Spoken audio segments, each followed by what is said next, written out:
नमस्कार। हमारी इस खास पेशकश गुमनाम गाथाओं का कलाकुंभ में मैं साइमा खान आपका स्वागत करती हूँ। देश अपनी आज़ादी की 75वीं वर्षगांठ मना रहा है। खुशनसीब है हम जो इस सुनहरी दौर के पात्र बने हैं। वहीं इन जश्न के पलों को यादगार बनाने के लिए अमृत महोत्सव की शुरुआत हुई, जिसके अंतर्गत देश और विदेश में विभिन्न कार्यक्रमों का आयोजन किया गया और भारतीय संस्कृति की छटा साल भर छाई रही। हर क्षेत्र वर्ग ने इसमें अपना भरपूर योगदान दिया और ये अमृत महोत्सव जन महोत्सव के रूप में सामने आया। समय की नदी घाट इतिहास के,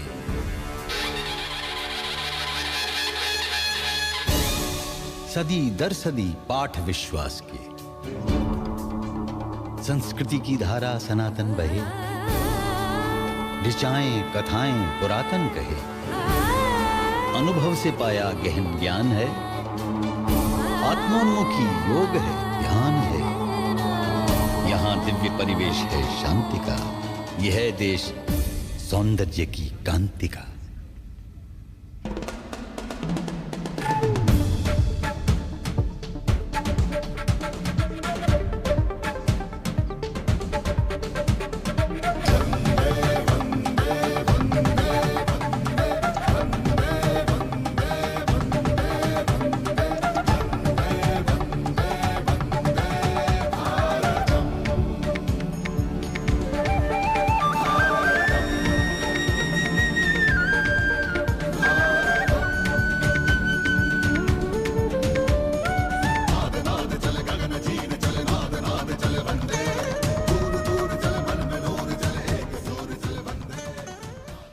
भारतीय चित्रकला से जुड़े कलाकारों ने आज़ादी के इस अमृत महोत्सव को एक अनूठे अंदाज में मनाया है, जिसकी झलक हमें दिल्ली के राजपथ पर देखने को मिलती है। दरअसल इन कलाकारों ने विभिन्न प्रदेशों के अनाम और गुमनाम वीर वीरांगनाओं और महानायकों को अपनी कला के जरिए श्रद्धांजलि अर्पित की है, जिन्होंने आज़ादी के संघर्ष में सामान्य बलिदान और त्याग दिया। उनकी इन्हीं संघर्ष की गाथाओं को यहाँ पर विस्तृत प्रदर्शनी के जरिए दर्शाया गया है।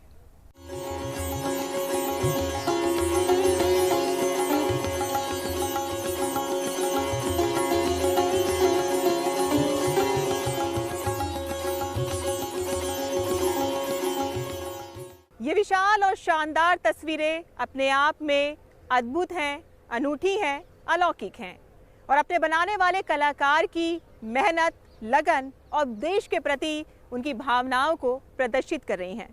आपको बता दें कि ये तस्वीरें उड़ीसा और चंडीगढ़ में अमृत महोत्सव के तहत आयोजित हुए कलाकुंभ में बनाई गई हैं, जहां 500 से अधिक कलाकारों ने इन्हें चित्रित किया है, जो एक भारत श्रेष्ठ भारत की सच्ची मिसाल बनकर सामने आई हैं। वंदे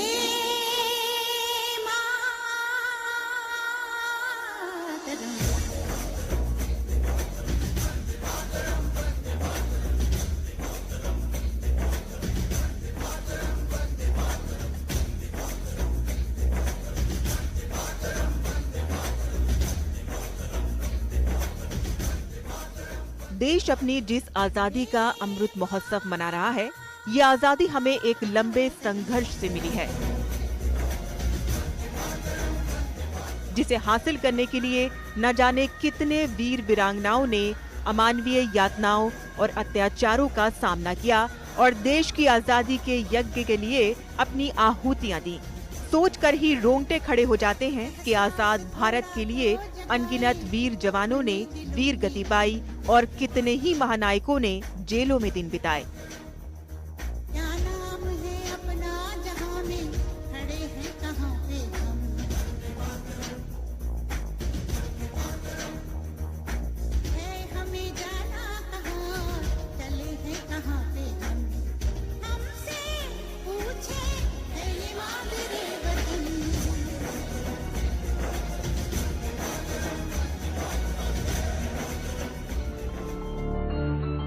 वहीं इस महान स्वतंत्रता संग्राम में ऐसे भी कई गुमनाम सेनानी रहे जो इतिहास के पन्नों में दब कर रह गए। ये गुमनाम सेनानी भी अपने प्राणों की चिंता किए बिना आगे बढ़ते रहे।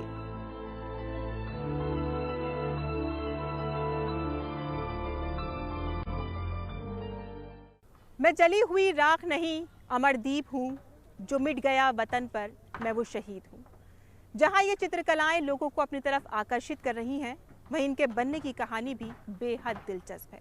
आइए आपको लिए चलते हैं चंडीगढ़ के कला कुंभ और दिखाते हैं इन चित्रकलाओं के बनने की कहानी।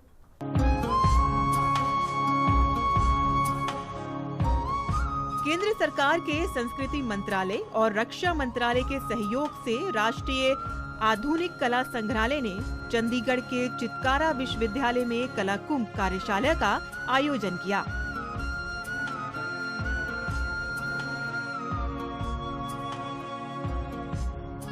पच्चीस दिसंबर से 2 जनवरी तक चलने वाले इस आयोजन में चित्रकला से जुड़े लगभग 250 कलाकारों ने मिलकर 500 मीटर लंबी और 3 मीटर ऊंची स्क्रोल पेंटिंग बनाई।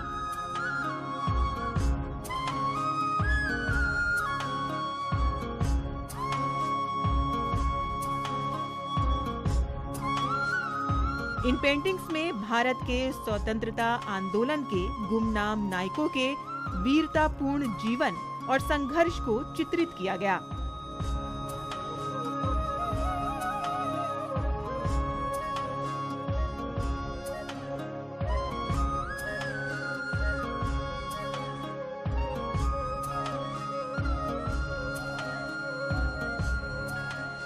ये वो गुमनाम महानायक है जिन्होंने आजाद भारत की रचना में अपनी जान की परवाह किए बिना असामान्य योगदान और बलिदान दिया। साथ ही इस पेंटिंग्स में देश की समृद्ध विविधता और इसके सांस्कृतिक पहलुओं को भी दर्शाया गया।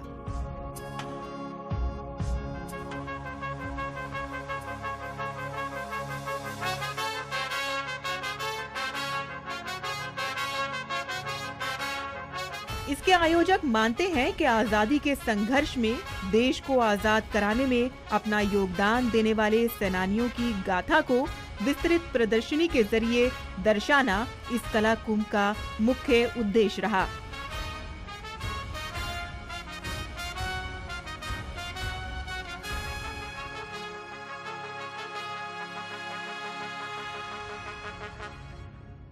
आर्टिस्ट जो है अपना क्या कंट्रीब्यूट कर सकता है अनसंग हीरोज़ के लिए, तो आर्टिस्ट अनसंग हीरोज़ को एक शेप देने की कोशिश कर रहा है। बहुत सारे अनसंग हीरोज़ की तो कहानियाँ भी नहीं है, कहानियाँ हैं हमारे पास, किसी का फोटोग्राफ नहीं है, कुछ नहीं है। तो आर्टिस्ट की जो इमेजिनेशन है वो उसके थ्रू उनकी कहानियों से एक इमेज जो है बिल्ड कर रहा है और देश को उसकी एक शक्ल भी देने की कोशिश कर रहा है। देश के विभिन्न प्रदेशों में ऐसे अनाम वीर शहीदों की कहानियों को पूरे देश व विदेश के लोगों तक चित्रकला के जरिए सामने लाने की तैयारी के लिए ये कलाकार रंग और ब्रश लिए जुट गए।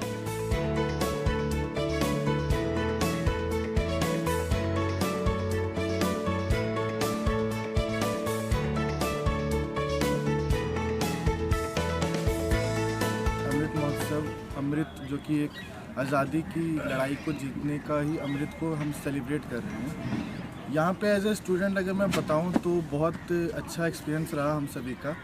नए पूरे देश भर से नए नए अलग अलग प्रकार के आर्टिस्ट से मिलने का मौका मिला और जैसा कि हम देख सकते हैं इतने बड़े बड़े कैनवस जैसा यहाँ पे रखे हुए हैं। आमतौर पे इतने बड़े कैनवस को देख के डर लगता है, लेकिन सभी आर्टिस्ट ने मिलकर एक साथ काम कर इतने बड़े आर्टिस्ट को भी इतने कम समय में रंग दिया। विशेष बात यह है कि उन्होंने सारे देश के जितने भी युवा और जो प्रतिभाशाली कलाकार थे उनको एक जगह लाकर काम करने का मौका दिया। जितने राज्य हैं उनके, मुझे लगता है कि यहाँ जितने भी कलाकुंभ में जो विशेषकर कलाकार आए हैं वो अपनी प्रतिभा के धनी हैं। चित्रकला विधा से जुड़े कलाकारों ने लद्दाख, जम्मू कश्मीर, हिमाचल प्रदेश, मध्य प्रदेश, उत्तर प्रदेश, तेलंगाना, तमिलनाडु, केरल, कर्नाटक, पंजाब, हरियाणा, दिल्ली, महाराष्ट्र, गुजरात व राजस्थान राज्यों के स्वतंत्रता संग्राम के गुमनाम सेनानियों को केंद्र में रखकर काम किया।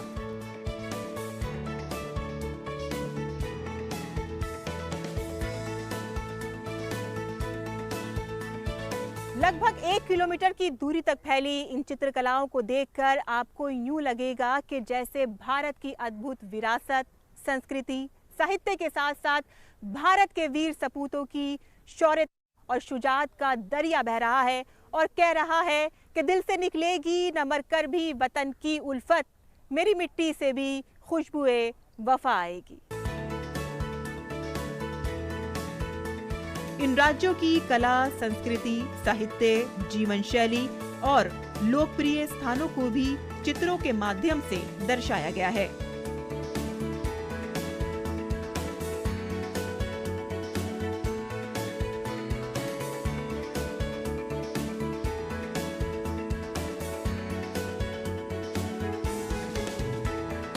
जैसे जैसे दिन गुजरते चले गए, कैनवास पर ये खूबसूरत आकृतियां उभरती चली गईं।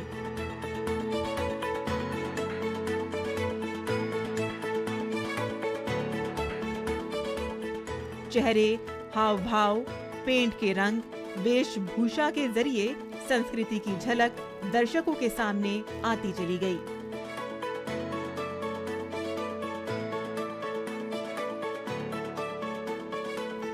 समकालीन चित्रकला के अलावा इंडोर स्टेडियम में पारंपरिक चित्रकला के कलाकार दिन रात बहुत ही बारीकी से काम करने में तल्लीन रहे।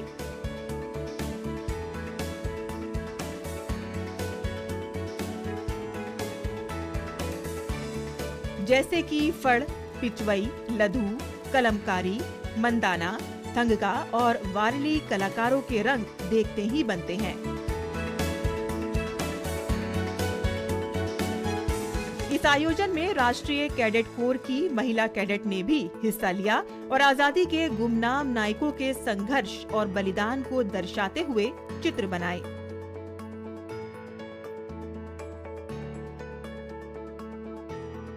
स्क्रोल पेंटिंग में अनसंग हीरोज के बारे में बताया गया है। जैसे जलियांवाला बाग में जिन्होंने हमारे लिए शहादत दी, बहुत अननोन लोग थे जिन्होंने अपनी जान दी। उसके बाद हमारा एनसीसी का एक ये लोगो है जिसमें बताया गया है कि कुछ भी हो जाए, नेशन फर्स्ट, हमारा देश ही हमारे लिए सर्वोपरि है। उसके बाद हमारा बाकी रिश्ता, चाहे घर है, चाहे परिवार है या दोस्त है, वो आते हैं। हमारे लिए ये बहुत प्राउड का मोमेंट था, इतने सारे आर्टिस्ट, इतने ग्रेट आर्टिस्ट के साथ काम करना। हमने यहाँ पर बहुत कुछ एक्सपीरियंस किया। Even we learned a lot of things here. बहुत न्यू टेक्निक सीखी। हम बहुत छोटे आर्टिस्ट थे, मतलब कॉपी, पेन, इसमें इन सब पर ही हमने काम किया था। And now we have painted this canvas with them and that is the real pride moment for us. We get to know about people, their art form, their states, and basically here we have represented Jallianwala Bagh tragedy, and we get to know about an incident in Rajasthan. We were least aware about it कि वहाँ पे भी ऐसा कुछ हुआ था जैसे जलियांवाला बाग में हुआ था। ठीक है, वो इवेंट और पहले हुआ था और हमें उसके बारे में कुछ भी नहीं पता था। चंडीगढ़ में कला कुंभ आजादी के अमृत महोत्सव के समापन समारोह में पंजाब के राज्यपाल बनवारी लाल पुरोहित और यूटी चंडीगढ़ के प्रशासक ने शिरकत की और इन कलाकारों का हौसला बढ़ाया।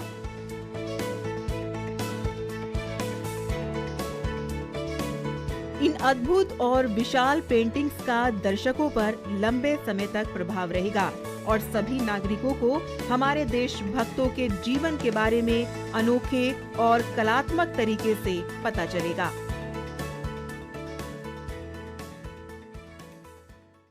भारत जहां कला के कई रूप प्रचलित हैं और यहां पर गुरु शिष्य परंपरा में सीखने और ज्ञान को आगे बढ़ाकर अगली पीढ़ी तक पहुंचाने की एक महान शैली रही है। और आपने देखा कि किस तरह से इन कलाकारों ने अपने गुरुओं के कुशल मार्गदर्शन में इन गाथाओं को संपन्न किया है। ये इनके अथक मेहनत और परिश्रम का ही नतीजा है। ऐसा ही एक और अद्भुत नज़ारा हमें उड़ीसा के भुवनेश्वर में देखने को मिला, जहां कला कुंभ का भव्य आयोजन हुआ। आइए आपको दिखाते हैं।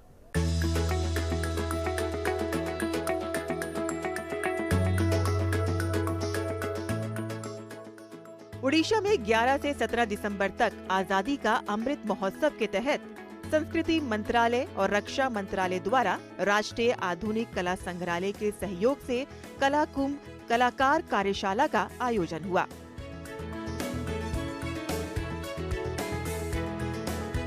ये आयोजन भुवनेश्वर के कलिंगा इंस्टीट्यूट ऑफ टेक्नोलॉजी और सिलिकॉन इंस्टीट्यूट ऑफ टेक्नोलॉजी में आयोजित हुआ, जिसमें समूचे भारत की कला, संस्कृति और साहित्य की झलक देखने को मिली। इन कार्यशालाओं में प्रख्यात वरिष्ठ कलाकारों द्वारा कलाकारों का भरपूर मार्गदर्शन किया गया।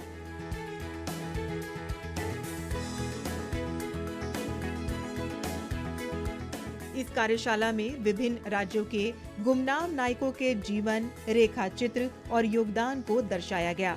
विभिन्न क्षेत्रों के स्वतंत्रता सेनानियों की ताकत को एक कैनवास में दिखाने के मूल विचार से जुड़े रहकर विचारों का आदान प्रदान किया। साथ ही इन पेंटिंग्स में देश की समृद्ध विविधता और इसके सांस्कृतिक पहलुओं को भी दर्शाया गया।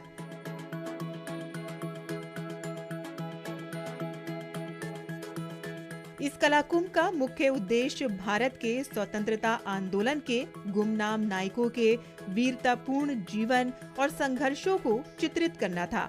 भारत की विविधता का संगम, इसकी समृद्ध सांस्कृतिक और कलात्मक विरासत के सार को भी प्रदर्शित करना रहा।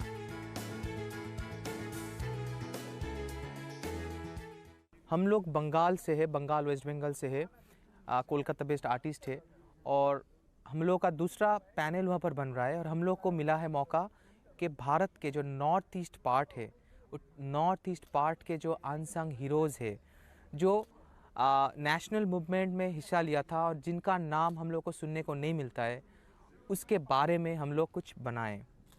ये झारखंड से है शेख भिखारी, जिन्होंने रामगढ़ घाटी में अपना बलिदान दिया और अंग्रेज़ों के खिलाफ अपनी लड़ाई में अपनी भूमिका अदा की। और ये है हमारे बिरसा मुंडा, जिनको झारखंड में भगवान माना जाता है। इन्होंने अपना सर्वश्रेष्ठ बलिदान दिया है। इसमें भुवनेश्वर, उड़ीसा, बिहार, झारखंड, छत्तीसगढ़, बंगाल, भारत के उत्तर पूर्वी हिस्सों और आंध्र प्रदेश की वीरता की कहानियों को दर्शाया गया। इन चित्रों को पेंट करने के लिए पट्टा चित्र, तलपत्र चित्र, मंजूसा, मधुबनी पेंटिंग्स के तरीकों को अपनाया गया, जिससे इन चित्रकलाओं में इन राज्यों की सांस्कृतिक और पारंपरिक झलक साफ तौर से नजर आती है।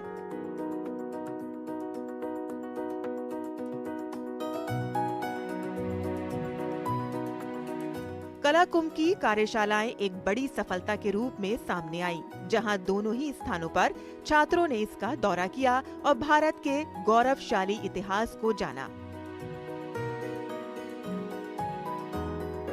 राजपथ पर प्रदर्शित हुए ये विशाल स्क्रोल भारत के स्वतंत्रता संग्राम के नायकों के इतिहास में गहराई से जाने के लिए प्रत्येक व्यक्ति की रुचि को आकर्षित करेंगे और आधुनिक, स्वदेशी और समकालीन कलाओं के एकीकृत दृश्य पहलुओं की ओर भी ध्यान आकर्षित करेंगे।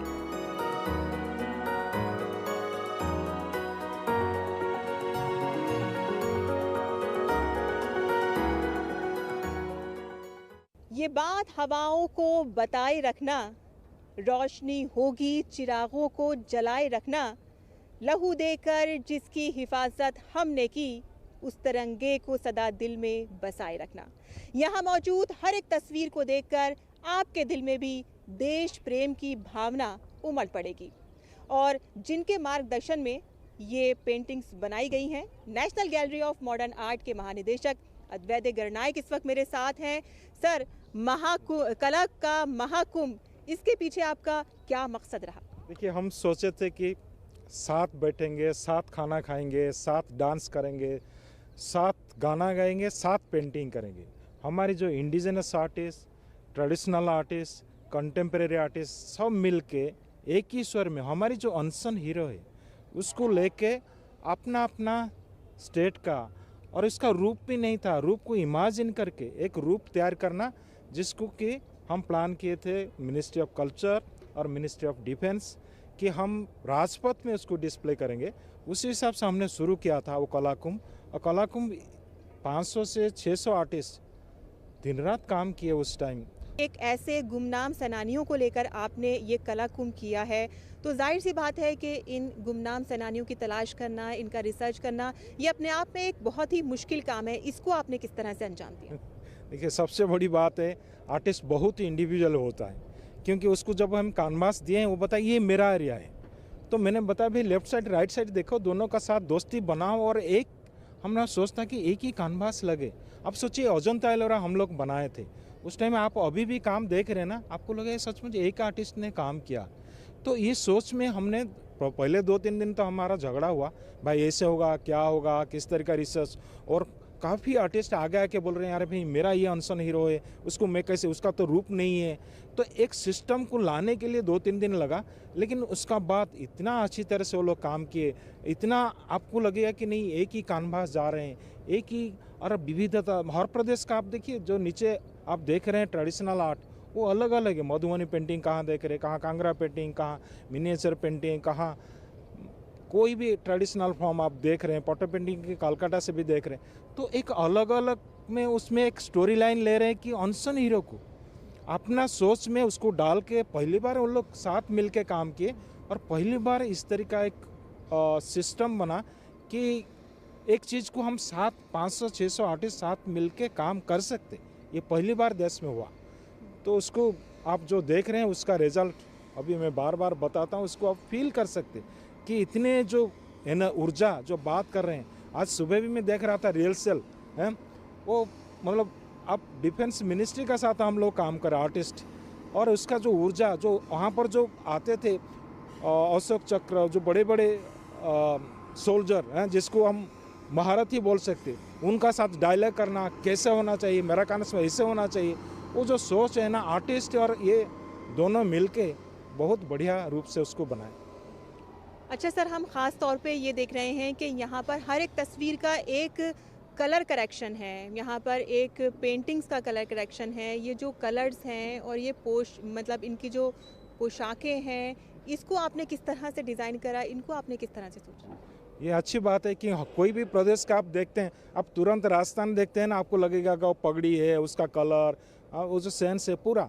आप हिमाचल देख रहे हैं, पूरा नेचर का साथ जा रहे हैं, कि आप कलकत्ता की वेस्ट बंगाल देख रहे हैं, पूरा वो जो स्वाधीनता संग्रामी जो आप पूरा फ्लैग देख सकते, एक कलर जो सेंस है ना, वो कानवास को देखने से पता चलेगा कि ये राजस्थान का है, आपको बोलना नहीं पड़ेगा। वो कलर्स क्योंकि आर्टिस्ट मेंटेन किया, क्योंकि राजस्थान से वो लोग खुद आए थे और खुद उसका बारे में सोचे थे कि हमारी कानवास ऐसे लगना चाहिए कि ये कानवास राजस्थान का। तो इसी सोच में हर प्रदेश का काम, ओडिशा आप देखेंगे जो पाइक विद्रोह, पूरा उसी हिसाब से वो लोग प्लान किए, उनका पॉटर पेंटिंग स्टाइल में वो लोग काम किए। और वहाँ अनसन हीरो बाजी राउत 12 साल का लड़का है, वो लड़ाई कर रहे हैं ब्रिटिशर का साथ, उसको अच्छी तरह से वो लोग पोर्ट्रे किए। तो कलर स्कीम का साथ उनका जो कैरेक्टर और उनका जो सेंस है, जो कि अनसन हीरो को हम निचोड़ के प्रेजेंट करेंगे, ये बहुत बड़ी बात है जी।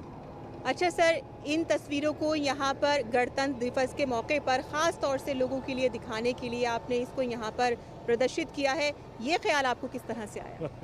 ये देखिए, जो आर्टिस्ट इसमें काम किए इतना खुश होंगे कि मेरा काम राजपथ में गणतंत्र दिवस में डिस्प्ले हुआ, इससे बड़ी बात देखिए वो आर्टिस्ट के लिए तो बहुत बड़ी बात, मेरे लिए भी स्वर्ग जैसा लगता है कि इस तरह का हम पहली बार उसको प्रेजेंट किए। ये फाइन आर्ट पहली बार राजपथ में डिस्प्ले हुआ और ये इतिहास बन गया। सोच लीजिए कि इतना बड़ा काम कभी नहीं होता, और आर्टिस्ट कम्युनिटी के लिए और मेरे लिए भी और हमारा मिनिस्ट्री के लिए, डिफेंस मिनिस्ट्री के लिए, कल्चर मिनिस्ट्री जो सहयोग है उनका साथ मिलके काम करना, ये सारी कुछ पहली बार हुआ कि इस तरह का सारे आर्टिस्ट को लेके एक ही स्वर में काम करना, ये पहली बार हुआ। आज सब आर्टिस्ट को भी आनंद मिलेगा। जो भी आप सोचिए 26 जनवरी को जब यहाँ पर ओपनिंग होगा, अब पहला नज़र कैमरा उसी में आएगा। आप सोचिए पूरा वर्ल्ड उसको देखेगा कि हमारी जो आर्टिस्ट काम किया, और वो भी कितना खुश होगा। वो गांव में भी बैठा होगा, वो देखेगा वाह क्या है,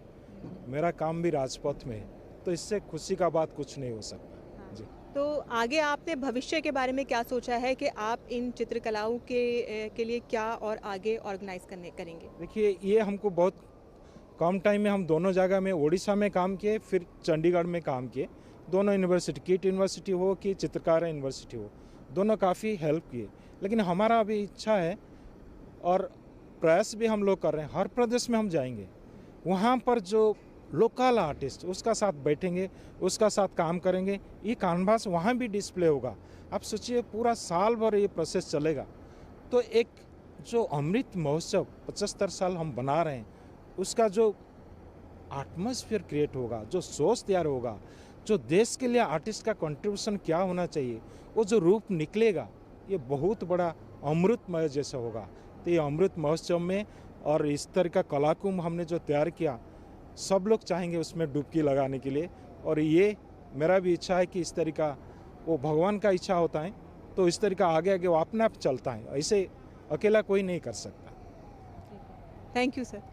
कला के लीन में लिपटी ये स्वतंत्रता सेनानियों और महानायकों की गाथाएं अब एक खुले संग्रहालय के रूप में देशवासियों को समर्पित हैं, जो न सिर्फ भारत की अद्भुत विरासत से लोगों को रूबरू होने का मौका देंगी, बल्कि आने वाली पीढ़ी को प्रेरित भी करेंगी। आओ देश का सम्मान करें, शहीदों की शहादत को याद करें, जो कुर्बान हो गए मेरे देश के लिए, उन्हें सर झुकाकर सलाम करें। जय हिंद।